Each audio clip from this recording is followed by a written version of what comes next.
Okay. Because this thing's not going to make money for about 200 episodes, but you get half of whatever sponsor we get. Oh, yeah. We're splitting the profits, splitting these profits 90, 10. Yeah, there you go. Yeah, my mother's like, maybe you'll make some money out of it. I'm like, oh yeah. My mother doesn't quite understand. I don't think my mother quite understands like the podcast. Does your mother want to be a sponsor? We'll mention her every week. We're not cutting into my inheritance. She finally has something to leave us. No, nobody is touching any of my mother's money. Gee, $50 a week. We'll mention her name. We'll work it in. It's the seddybimcoe Show with your hosts, Tim and John. Can two men who once went to high school together share a podcast without driving each other crazy?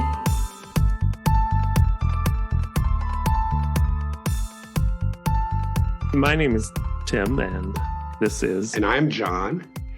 And this is the seddybimcoe Show. Did I pronounce that right? You did pronounce it right, although since we actually came up with the name, there's really no incorrect way, so we can really say whatever we want. In episode 50 or 100, we'll reveal what that word means, unless somebody guesses before then. Yes, there should be a prize.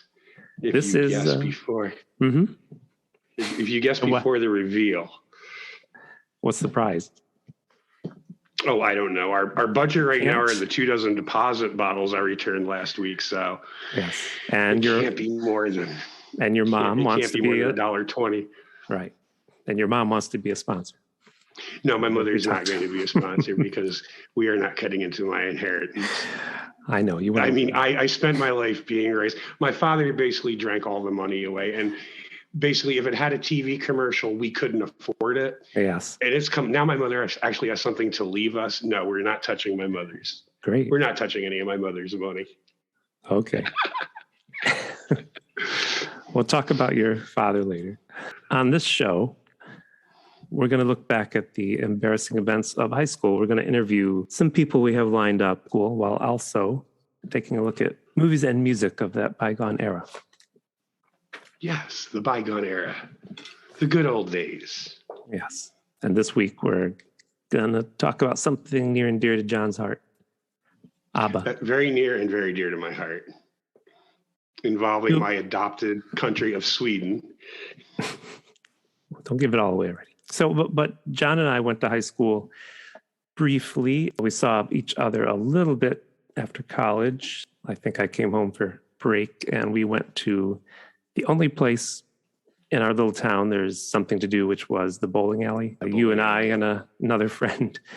And we were still actually too young to drink. And we ran into my mother's friends, coworkers. I don't know if you remember this. And I do remember this. They saw us and like, oh, come on over, say hi. And next thing you know, they're buying us beers. They were buying beers, pretending they were for them. And we were illegally giving it to us underage kids.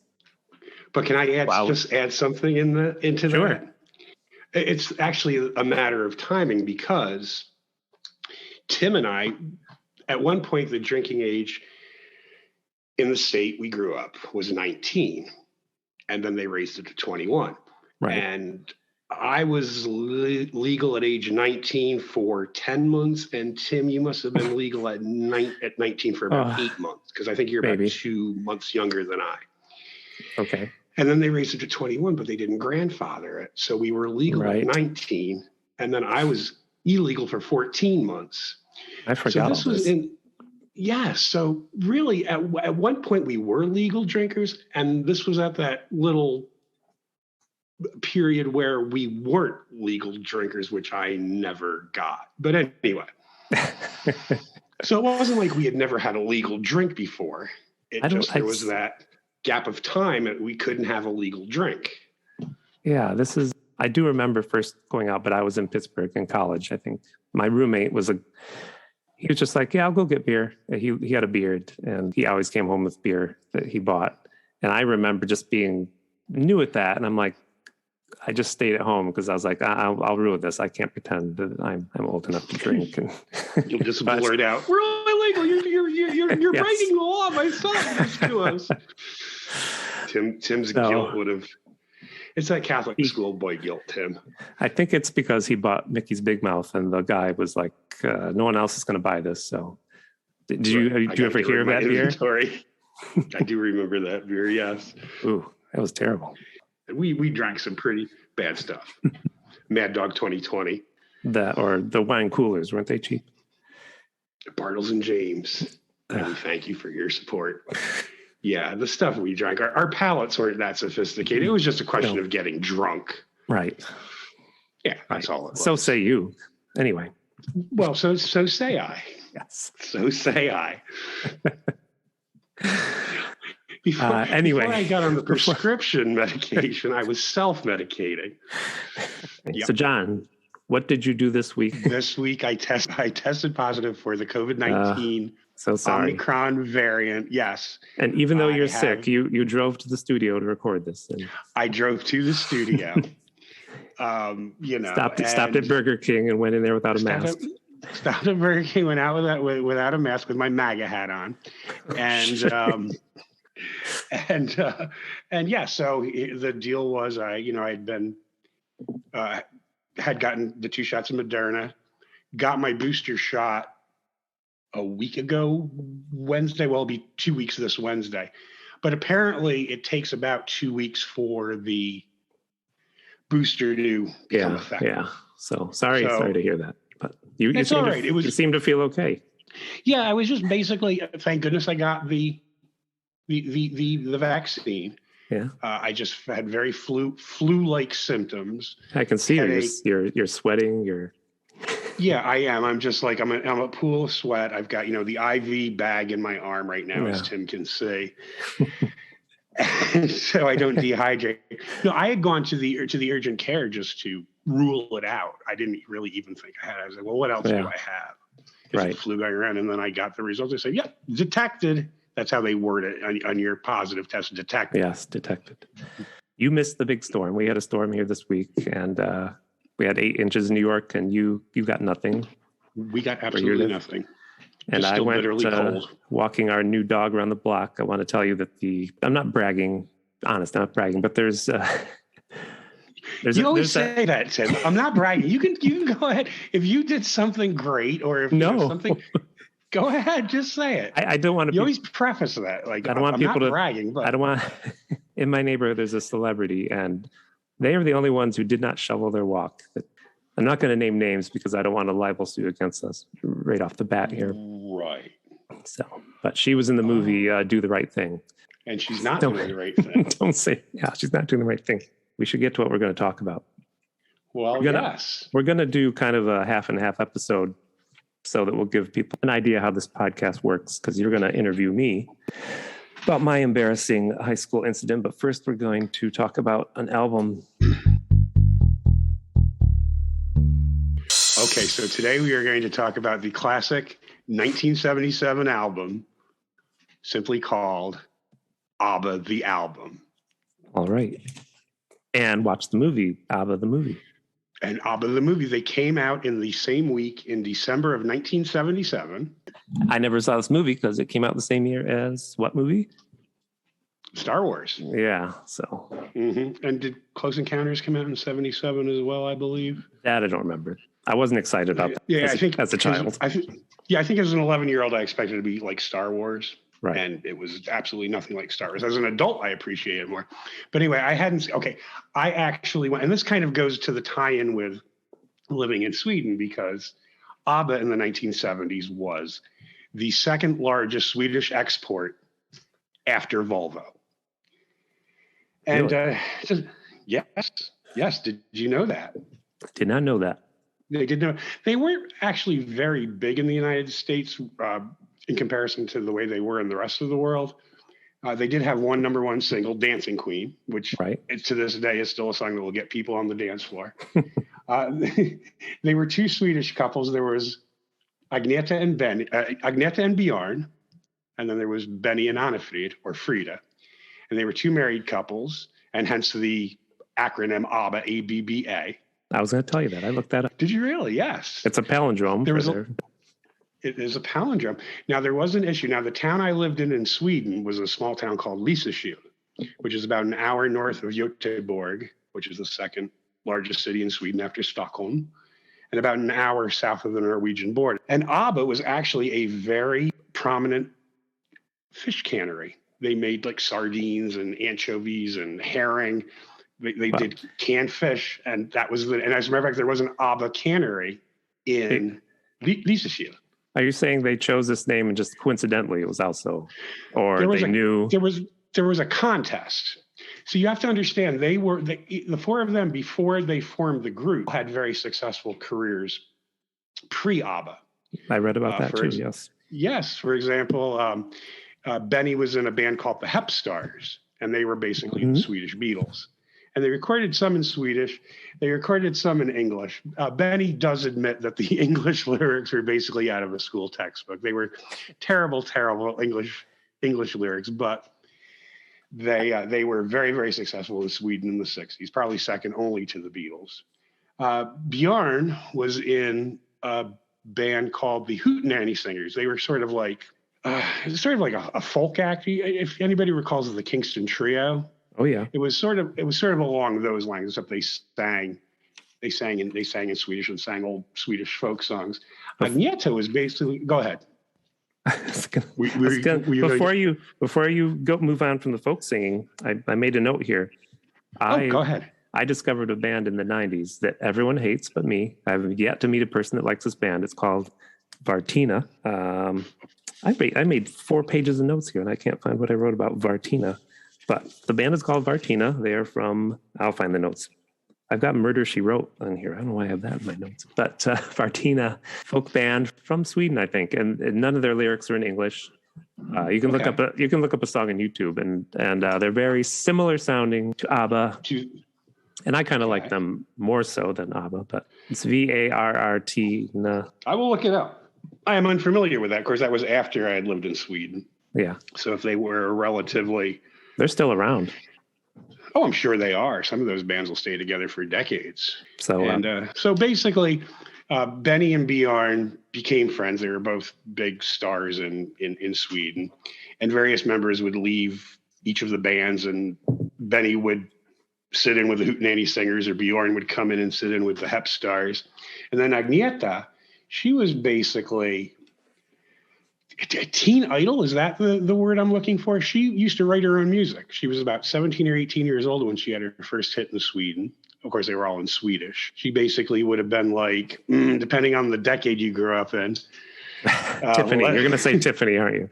Well, if it was the 80s, it would be Tiffany. 90, Leanne Rimes. The 60s, Leslie Gore. Okay. I don't know. And then Frida Anafrid, she was mostly a jazz musician. She was not as successful as the other four. Frida's big break came, though. She won a talent contest, and she was on the most popular program on Swedish television. Of course, back then there was only one channel in Sweden. Of course, when I lived there in the 80s, there were only 2. It was called Hylands Hörn, and which translates to Hyland's Corner. Hyland was the name of the last name of the gentleman who hosted the show. The first prize of the contest was that she was going to perform on this show. Well, it was September 3rd, 1967, which was the day that Sweden switched from driving on the left-hand side of the road. Are you making this up? No, not like this is too good to make up. If you look in her biography, they call it H-dog because it's this big, long Swedish word that you can't say. And so they went from driving on the left-hand side of the road, like they do in the UK, to driving on the right-hand side of the road. The correct side. Like we do. Yes. Well, that's all relative, Tim. And so basically, even the government encouraged people just stay home that night because people are going to get confused and there are going to be terrible accidents. As a matter of fact, living in Lysekil, the family I live with, they used to tell me, because Norway always drove on the right side of the road. All right. And when you would come over the bridge between Halden in Norway and Strömstad in Sweden, people would forget to switch lanes, and there'd be these horrible accidents. I think that was part of the reason why probably most of the reason why they decided to go to war. They went to war, exactly. Last time Sweden went to war was against Napoleon, I think. But anyway. That's insane. Which is actually the topic of ABBA's first international hit, Waterloo. But anyway, I digress. I'm going to talk about these lyrics. I have a lot of questions. Yes. So anyway, so she had this built-in audience. She had 90% of the Swedish population tuned in to this program. It's the ultimate case of being in the right place at the right time. Because they couldn't watch anything else. They couldn't watch well, there's only one channel to begin with, and you really couldn't go anywhere. So you were sort of trapped in your home. It's basically like being quarantined. Right. They just so then fast forward to 1974, Brighton, England, the Eurovision Song Contest, which if you've never seen Eurovision, and I don't know I've seen bits. Yeah, it's just so schmaltzy and so it's so bad it's good. Like, it's so entertaining. And of course, when I lived in Sweden, go ahead. It was like Solid Gold, right? It was like Solid Gold, except they were actually really singing. It was like, let me see here, the Starland Vocal Band Summer Replacement variety show. I don't know. Okay. Which You're making that up.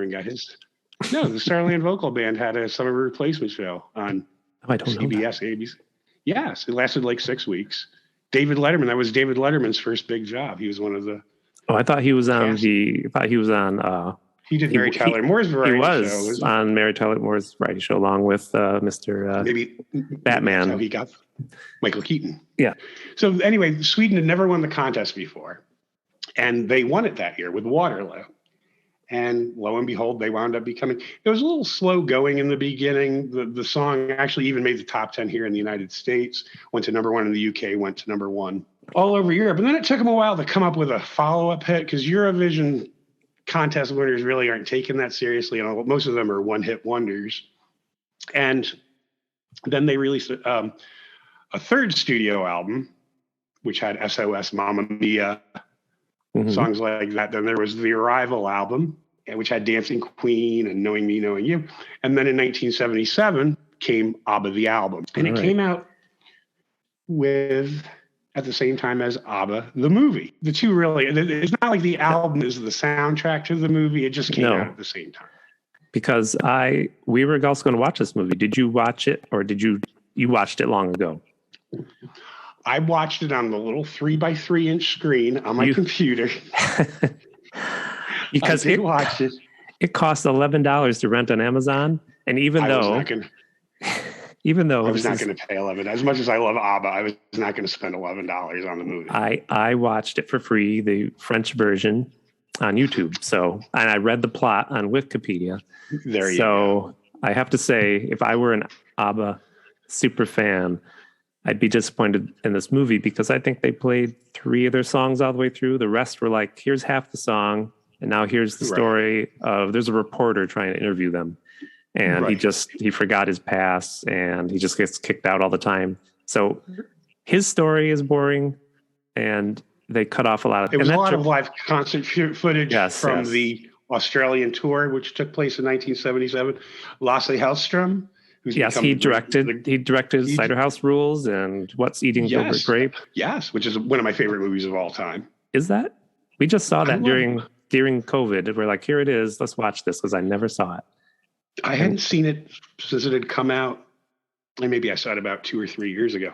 I actually hadn't seen ABBA the movie. I think I went to the movie theater to see it in 1977. Whoa. Because, of course, I was a nerd. Well, I was a nerd. I thought that learning the clarinet. Nerds did not go to see ABBA. Nerds were this nerd did. This nerd did. This nerd went to see ABBA the movie because he actually liked the music, but couldn't admit it. Because everybody else was listening to their older brother's Zeppelin albums or something. I don't know. Right. Which I liked. I didn't have a problem with that. And did you go see Xanadu and like that? Let's not have all the fun at once, Tim. We'll save that for another time. I saw that at the theater. Oh, anyway, that's another episode. So it was I saw the Orpheum Theater in Saugerties, New York, which the only way they could make money at the time was like they'd show the big releases, but then they'd have to show X-rated movies because they were cheap to rent and they could actually make money off the movie tickets. What year was that? 1977. Yeah, so they'd always have a Saturday matinee where you could come in, the kids could come in under 12 and get a discounted price. But I wasn't allowed to go the weeks they showed the pornographic movies for fear that they didn't clean the seats well enough. Oh, come on. They thought they'd let you in? No, you couldn't. No, I'm talking about they'd show the matinee. Right. All right. Well, so the Saturday afternoon matinee, Mhm. even though the feature at night would be Gotcha. Dallas. So you'd walk into the movie theater with all the X-rated movie posters on it and go see. Some of them were terrible movies, some of them were, but it was fun.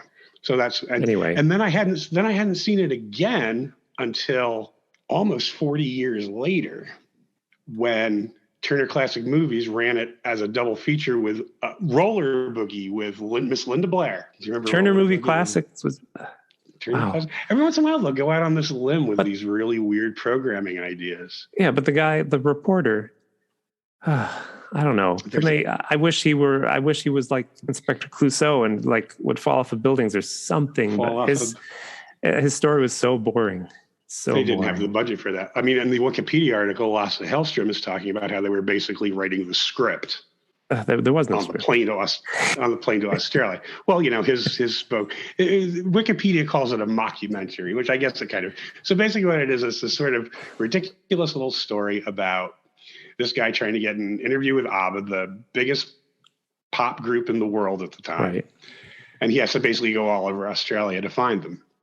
And then they intersperse it with concert footage and interviewing people who, and I think those people were real, though. The people that he was interviewing. Yeah, I was wondering. I think they were actually real people. There is, Tim, you know what? I hate to say this, but the actor who played Ashley, the reporter trying to get. You hate to say this, what? The interview with ABBA. Is he related to you? No. Our last couple of, I don't know if you've noticed this, but our last couple of conversations, we seem to have come upon the topic of pedophilia. What? No. Remember when we were having dinner in August, it came up that certain person that we knew. We were talking about the Boy Scouts the last time. Last week we were talking about the Boy Scouts. The Boy Scouts are going to sue us now. Yeah, I remember now. Well, no, I mean, this is not CNN breaking news. I mean, no. So anyway, so it turns out that he wound up in the late 80s, early 90s being on this Australian sitcom, which basically sounds like an Australian version of Full House. Okay. Basically, the girls who played his daughters, and then it started coming out with other people. He was sexually molesting them. So he's currently sitting in prison in Australia. He actually had to be extradited from the UK because he has dual citizenship in the UK and Australia. Oh no. And so anyway, we can cut that out if you'd like to. We can edit that out, but he didn't have a very happy ending. And so he's sitting in, apparently they had to put chicken wire around his cell because the other inmates were throwing urine and feces at him. Ouch. Oof. Well, I mean, when the punishment fits the crime, I'm just saying. Yeah. So that was a little bit of a darn. I was like, anyway. So it's just, we were talking about this, we were talking about people like when we were talking about, by the way, one of ABBA's biggest fans was Kurt Cobain. He loved ABBA. Huh? He loved ABBA. I can believe it. Yeah. Remember we were talking last time about people not, I didn't really like him. As soon as something gets played on the radio, and as I was saying, these were not groundbreaking songs; they were just brilliant pop songs. I mean, you hear the song, as I was saying, "Dancing Queen" still fills a dance floor these days. Yes, I was going to say because I listened to this whole album because I never listened to the whole album, and I realized the first song, "Eagle." I don't think I heard that much. That wasn't like a huge hit, was it? They released it as a single in like some German-speaking countries, but no, it was not. It was not. They were going to release it as a single here. I was reading in Wikipedia. They abandoned it at the last minute. And the beat in that song is kind of the stereotypical. I think they're trying to do a Native American kind of beat, and it reminded me of something. And I looked up the song "Cherokee Nation" by Paul Revere of the Raiders, and not that I'm not saying they stole anything. I'm just saying, just talking about the similarities I heard. I could hear another song, and I had to go look it up. But I was reading their lyrics, and I'm not coming down on them. Their lyrics are very literally. This song is about, hey, I'm an eagle. I'm seeing the world from the eagle's eyes. Or this song is about being on drugs. I don't know. That's all I could think of.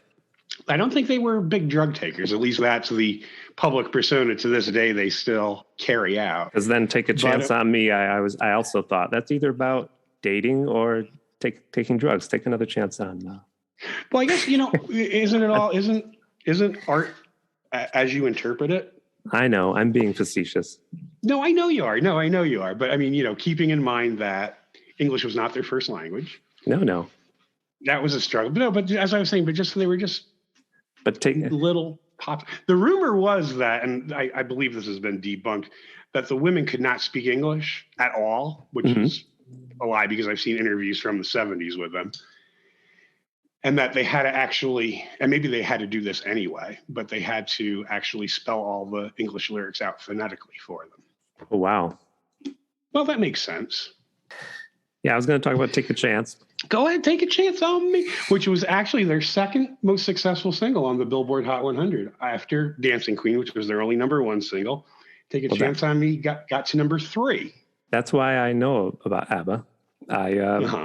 Fifth grade, a kid at recess was trying to tell us about this amazing song he heard, and it was like his body was on fire, and he was trying to do the Take a Chance bit, which you could tell they did some looping or whatever they did then. And he was just taken by this song so much. He was telling us about it throughout the whole recess. He couldn't control himself. Now, if I may interject, at this point, had you heard the song? No, he was trying to explain the song. Okay. This poor child, I don't want to make fun of him if he had issues, because I think he did, but he was, I'm not saying he was driven insane by this ABBA song, but and it might not have been the same day, but eventually he had issues, and he was supposed to take the bus home, and he hid from the bus one day, and I was walking home. I didn't know he hid from the bus. He came out of the bushes, and he's like, I'm walking home with you. And I was like, don't you have to get the bus to go home? So he came to my house. I was a latchkey kid, which nobody knows what that is anymore. That means my parents weren't home till later. And the key was just hidden outside somewhere. That's the kind of, that's how lackadaisical we were until kids started getting kidnapped. Right. Molested. Nobody wanted us. Kidnapped or molested by actors in ABBA movies. But I was like, you can't really come in, my parents aren't here. I can't have people over. And he acted kind of normal about that. But then later I heard some sounds, and he was like breaking into the basement. Our basement door was only held shut by a shovel against the door. And he kind of broke in. There's no lights in the basement. And I just hear all this banging around in the basement. Once he got in the house, he's like, okay, I'm here. And he acted perfectly normal. So anyway, my mom we took him home, and then he moved to a nearby town, and I'm not sure what became of him. I hope he got help if he was, that might have been. This is your producer, Miss Lee. Please go back to speaking about ABBA. Listen, move on. Did you know that a heavy metal rock band it's a Christian rock band called Rob Rock's, it's from Rob Rock's album, Holy Hell. They did a cover of Move On. They're Christian. Yes. I sent you a link, and I kind of liked their song better. You like their version better? Yeah. Did I say it's all that? the interpretation, Yes. I suppose. Yeah. I'm not dissing on ABBA's original. I'm just saying that they did a pretty good job. That's all you like. ABBA is. The reason why I go out on this limb here is because I realize that ABBA is not everybody's cup of tea, and I was actually sort of I don't want to say an outcast, but I was sort of shunned and teased about my liking of ABBA at the time, as I said, when everybody was listening to Zeppelin and Kiss, and I enjoyed all of those bands too. But I don't know, for some reason, I think it was just because it was just. What, you said it out loud? I did say it out loud. Okay. Because I kind of liked some of their songs back then, but I wouldn't.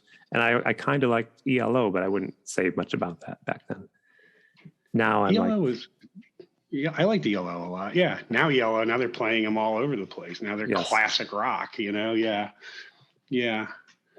I'm just going through the songs. I don't know what you did. Did you take notes? John, did you take notes for this podcast? Notes. I did take some notes. Well, here's the thing. So like the thank you for the music, I Wonder, and I'm a Marionette. And I had heard that metal version by Ghost, which is another Swedish band. I had heard that one. I had heard that version before.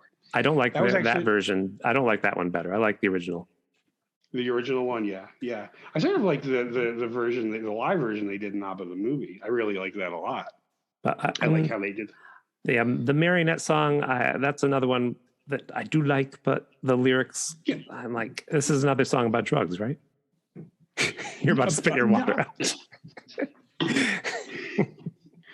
Allegedly, the official line is that ABBA did not do drugs. So I've been watching a lot of television being quarantined, and it's like Emperor's New Groove from Disney. Remember they just did the Tom Jones song in the beginning and the Sting song in the end? I don't think I saw that one, even though I like animation. Oh, it's one of my favorite. You would like Emperor's New Groove. I just saw that the other day. There's no music in it. It's just the opening song and the closing song. And it's just every cartoon cliche they use. Emperor's New Groove. And there's a lot of music? No music, just the opening theme and the closing theme. The Sting song, My Funny Friend and Me. During my quarantine, it was not a quarantine, just the snowstorm and COVID. Do you know who Prunella Scales is, if I say that name? Well, she's in Faulty Towers. Oh my God, John. I'm going to make this a quiz show and just ask you questions. She was Sybil, and she is now, she must be 80. Her husband's an actor, Timothy West, and they have a show. Are you aware of the canals in England? In the 1700s, they built canals to transport goods. Of course, then some smarty pants invented trains, and that was much faster. And they let the canals fall to ruin, and then rich people and upper crust people in England were like, I want to put my narrowboat in canals and just drink tea and go along the canals. And today, those two have a show called Great Canal Journeys. And these canals have locks. You got to go in the lock, fill the water up to make it across England, wherever you're going. Ride their little narrow boats around and have tea. Today, there's a show called Great Canal Journeys. Prunella and her husband are always in a boat, and they have a show like, we're going to go on a journey.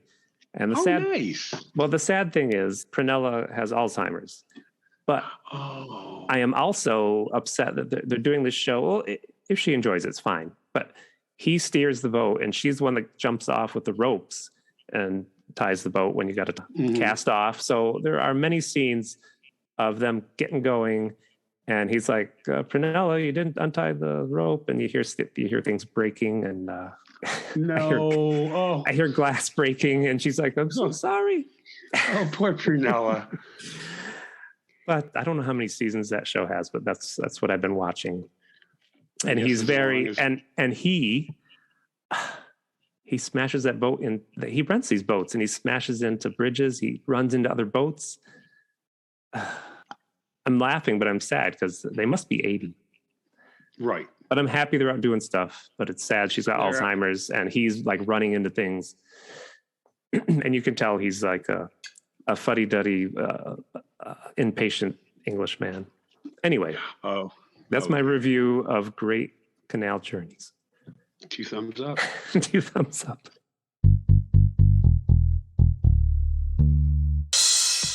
It's time to visit the past. Yeah. Now I understand, Tim, you have which I thought was a very interesting, and if I may say, I thought kind of frightening, embarrassing story about high school or junior high. And the real only reason I say it was frightening to me is because you kind of had a little bit of a sleep disorder. Do you want to go ahead and tell your story? Sure. I feel my inability to know I had a sleep disorder to be the most embarrassing part of the story. But so I used to sleepwalk when I was very young. I didn't realize I had a sleep problem because a little bit later, my brothers and sisters said I walked out into the living room, stood in front of the TV once, and turned back around and did things like that. And I wasn't really aware of it until I went down south and visited my uncle, who lived out in the middle of nowhere, except he had a semi-busy road in front of his house. So one night I woke up in his front yard with a 18-wheeler going by the road in front of me, and that's what woke me up. And again, I don't know if you've ever woken up from sleepwalking. No, I can't say I have. No, and may I just say, yikes, because I just can't imagine the terror of all of a sudden thinking I'm in my bed at, how old were you? Well, this was probably 3rd or 4th grade. Yeah. So I mean, you're young. You think you're tucked away safely in your bed, and all of a sudden, an 18-wheeler. Now, see, it's the exact opposite of what I and probably most people have experienced, because you think that in the dream or the nightmare, the 18-wheeler would be whizzing past you and you would awake in your bed. Right. But for you, it was the exact opposite. You think you're in your bed, and the reality is an 18-wheeler is whizzing past you.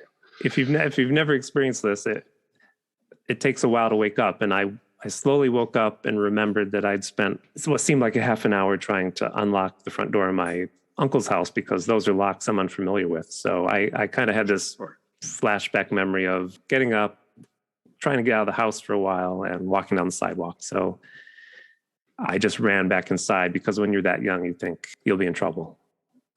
Mm-hmm. So I did things like that. And by the time I got to, junior high, that's when I was dreaming that I was putting on my pants, and it was taking a long time. And then finally I would wake up, and it would usually be 3 a.m. And I was trying to put on my sheets, which had no legs, obviously. So it was just a struggle, a Sisyphus type of struggle. So I think I had sleeping disorders, and many junior high kids, I think, are asleep until noon in high school, if I remember. I don't know about you. I would get a little drowsy, I will admit. But you slept to the last minute, I remember. I did. I remember people bringing you to school, but I was like paranoid. I was up at 6 or whenever my parents got up. They went to work early. Yeah. So I was up. So anyway, somebody this particular Christmas in 7th grade knew I liked comic books. And John, you don't read comic books. Oh, I used to read the DC comic books as a kid. What? Justice League. Yeah, you quit when I started. You were smart, probably. Well, we think that, or at least I think that it's the DC comics with the over-muscular male superheroes in those skin-tight outfits that did turn me gay. Yeah, probably. Yeah. You're reading them too early. Yeah. Who was drawing that? I know. The same people who came up with the romantic interest for the Disney princesses. It's like the Prince Charmings in the Disney films. Yeah, they were like these, matinee idol, right? Good-looking men. Well, they had to that they drew. Of course. Well, yeah. But I still don't know what you're trying to say. They were just a little too pretty for men. They were a little too pretty for men to be drawn by totally heterosexual men, is what I'm saying. I see what you're saying. All right. That's my point. Yes. Well, I think Walt would have fired them unfortunately. I don't know if you know much about. Who knows what Walt was doing? I don't know if you know much about Walt, but he had a Nazi on his TV show. So who's you know that? Not Fess Parker. No, that we got to the moon because we made friends with some Nazi prisoners, and they're like, oh, okay, yeah. So I forget who it was, but one of them was pals with Walt. Well, let's not get into the whole Walt hating a particular religion stuff. So I know. Anyway, Walt might get himself defrosted and come back and haunt us. Well, he'll get defrosted, come back and get canceled. Come on, that's easy. There you go. I mean, they still haven't come up with it. That's obvious. At any rate, John, talking about comic books, I became obsessed with them when, in I'd say 5th grade, some aunt noticed I liked comic books.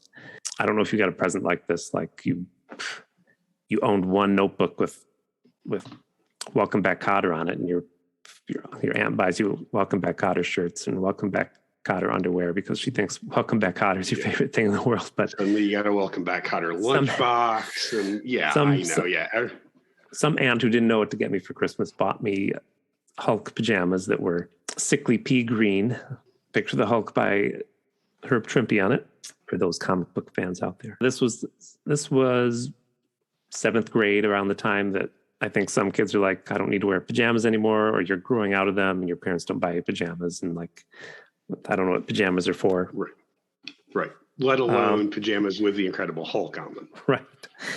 I was not happy with the gift, and I thanked them graciously. And I did wear them, I guess, once, because the embarrassing thing that, I don't think about that much anymore, but at the time it was a day of just, I was sweating and woke up one morning after probably sleepwalking and being sleep deprived. And I just went to school. I don't know what I did that morning, but I took my coat off and I was wearing my Hulk pajama tops. And luckily I was wearing jeans. Mm-hmm. So I just thought, no one will know it's a Hulk shirt, even though it's 7th grade. You kind of think 7th grade's a big deal and you shouldn't be wearing those shirts anymore. Right. And I thought no one had noticed, but there was one kid who was in homeroom, and the first thing he said to me when I sat down was, "Why are you wearing Hulk pajamas to school?" And, yeah. And I was like, no, these aren't pajamas. This is a Hulk shirt that I got this summer. I don't know what I told him. But he was someone I ran into all day. It could have been worse, because he was the only one that was constantly seeing me and just saying, "Those are Hulk pajamas. You can't fool me." And I was constantly like, no, these are... This is a nice shirt that has the puddles of sweat in my armpits, because I've been sweating all day trying to find ways to hide my Hulk shirt. I guess it wasn't a gym day, or I would have had a t-shirt to put on. And I know there's a worse day in high school than this that I think I'm blocking out, but at the time, it was pretty devastating, because you're so self-conscious of it, and you probably didn't learn anything that day because your mind is on the whole time, who else is going to point out that I'm wearing my Hulk pajama top?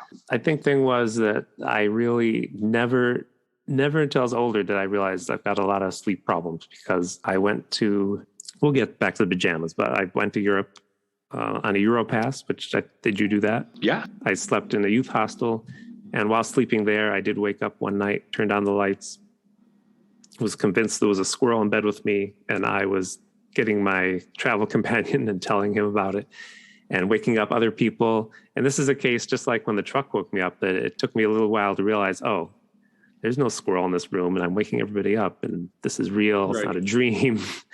You don't think it's a dream when it's happening. It's right, you think it's real. Thankfully, there was an Australian guy who would wake us up in the middle of the night because he got a phone call. This was in the days when someone came to your room and said, "Hey, you got a phone call." There was no cell phones, and he would turn on all the lights, wake us up, go take care of his phone call. And because there was a 12-hour difference between Europe and Australia, or give or take. Yeah. Yes. And he was an annoying person. I can't remember now all the things. Some other Australians came to us and said, "Please don't think we're all like that. That guy's an ass." I can say that on podcast. Do you remember where the youth hostel was? Yeah, you can call him an ass. This youth hostel? Do you remember where it was? Might have been Germany. Germany. Okay. So anyway, no, I was just going to say, because when you do that Eurail thing, you only plan on staying at a certain youth hostel for a night, and then you wind up meeting a couple people there, or you like the hostel, and you wind up staying 2 or 3 nights. Yeah. So you were there for a few nights. Yes, I think so. If that was Germany, it's kept a journal of that, and now I don't remember where that was. There was a time I'd remember where all that was.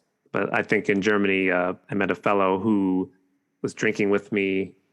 Were we drinking in the youth hostel? You can drink in Europe in youth hostels, right? I forget. Oh, sure, yeah. Some of them serve it. He was talking to a woman in German. She was talking to him in German. I was hanging out, having a good time. And I noticed some tension eventually, because I don't speak German. Mm-hmm. And eventually he was like, "So you don't want to have threesome?" Oh my gosh. And I was like, "Well, no, I didn't know I didn't know that's what you guys were talking about." No. Was she up for this? Or was this news to her as well? I think she was wondering too. I don't know what was going on. I don't know what they said. It's a while ago. It's always a good rule of thumb to have a German-English dictionary, just in case. somebody's inviting you to a three-way because you don't want to appear to be unhospitable. Right. I don't want to be rude to you don't want to be rude Germans. to Germans. No. Exactly. Or mention the war. So the war. So yes, I often had that reoccurring dream that there was a squirrel in my bed. I don't know what that was about. And I had a lot of dreams about people dying of electrical charges in the basement of houses. Ooh, dear. And I told my therapist about this, and this was the 90s. Did you have a fear of squirrels as a child? And I'm not making light of this, Tim. No. Did you have... I had a paralyzing fear of bats until I had to get one out of my house, and I kind of conquered it after that. Oh, but wow. No, I think terrified of bats. I think squirrels are just unpredictable. They are wily creatures. They are very wily creatures. You are right. You just don't know what they're doing. It's like they're eating their nuts, like they're plotting to take over the world. You don't know what's going through their brains. No. Am I getting you off a topic? We can edit this all out. You're not. My therapist, I told her about the deaths in the houses, and she said, or he, I think it was a he said, "Oh, you're dreaming about people dying in houses in the basement. That's very disturbing." That was his advice. Yes. For that, he was charging you $110. Like, excuse me, Mr. Therapist, I could have figured that out myself for free. Yes, I know that's disturbing. That's why I'm coming to you. You have nothing better for me, is what I would have said. But that's just me. So at any rate, that was my one embarrassing story. I have others. Oh, we all do. We have a ton of them. But going to school with pajamas on in 7th grade, that's because our school was weird. It was 7th grade through 12th grade. And when I got there in 7th grade, you didn't get there in 7th grade. But when you get there till 10th grade. When you get there in 7th grade, you're like a kid. And I saw the seniors, like people with sideburns and that had shaved and had 5 o'clock shadows. I was like, what is going on? I'm in school with these adults. And then by the time you're a senior, and the people in 7th grade are just little kids. So. Right. Well, and see, my 7th grade experience was much different because I went to a Catholic school, and our school went from kindergarten to 8th grade. So when you were in 7th grade, you were at the bottom of the heap. Mm-hmm. Whereas when I was in 7th grade, we were almost there to the top. Yes. And we had to wear white shirts and green ties, so there would be no issue of me wearing a pajama top to school. No. I did leave out one thing I also experienced, which is sleep paralysis. Have you had that? Is that where like you sort of wake up in the night, but you can't move any of your extremities? Because I have had that happen to me. Yes, or in the daytime. I've had it more. If I took a nap, I wake up and I'm like, I'm laying here and I cannot move or speak. And I try to scream. That happens to me. Screaming is the thing I wake myself up with, and I cannot scream. It's hard. Sometimes I do. Jean, my wife, if she's home, she'll hear me. Oh, yeah, your wife hears everything. Yeah, she's like, oh, Tim, he has sleep paralysis again. He'll get over it. He'll get over it. He'll be fine. She's used to it. No need to use the deductible on the insurance for this. No. That's a great story because it's like, it's the take on the having the dream of going to school in your underwear. Right, it is. I went in my pajamas. You went in your pajama top. At least you didn't go in your underwear. Man. The only other embarrassing thing that could have happened in junior high that didn't happen, but it terrified me because I liked comics. There was no internet back then.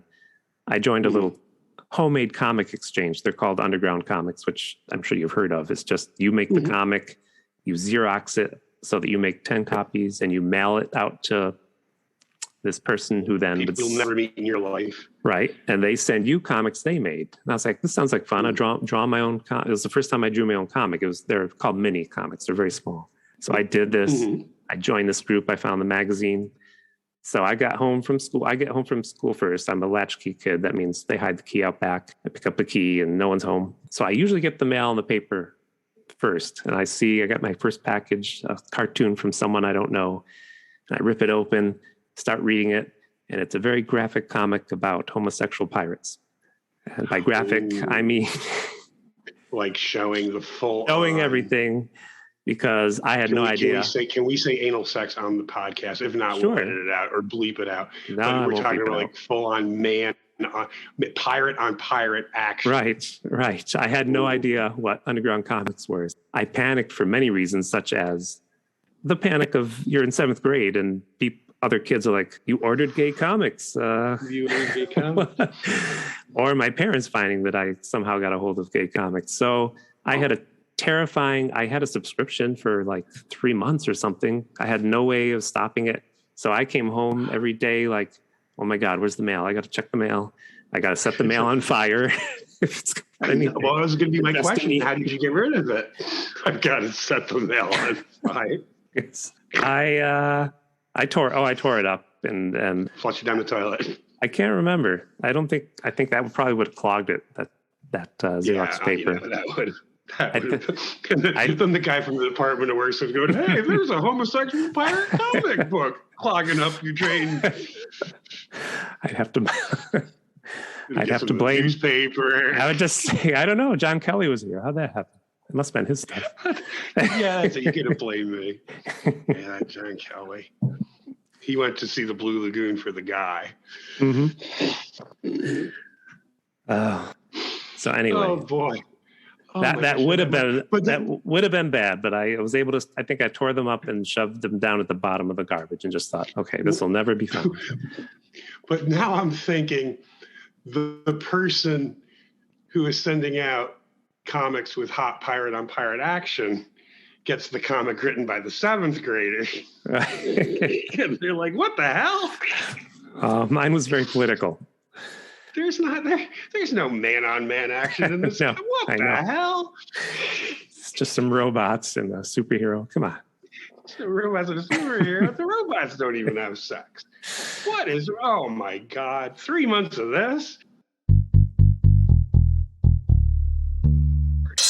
I did want to thank a podcast called Bat and Spider that I enjoy listening to. And if you want to listen to Bat and Spider, they talk about old movies that are usually horror movies, maybe B horror movies, maybe not. They know they reignited my love of sound editing because I've loved sound editing since I found a recorder in my parents' attic that was actually reel to reel. And I would make comedy tapes with a friend that John knows, but it's not John because I didn't know John when I was in 3rd grade.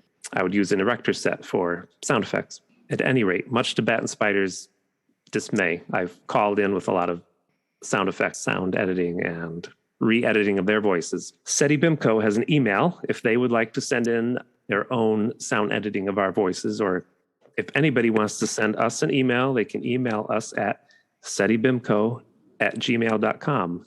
And that is spelled SEDDYBIMCOE, even though there's no E on the end of BIMCO. You can follow us on Twitter at SEDDYBIM. It's simply SEDDYBIM. We're going to have a Instagram page, but we're not going back to Facebook, right, John? It makes me physically ill to think about going back to Facebook. We don't even want to mention it. Next week, we're going to watch Mazes and Monsters, and I'm going to interview John. All right. That's the end of the show. I will see you next week, John. Tim, as always, it was a pleasure, and these trips down memory lane are both thrilling and terrifying. Okay.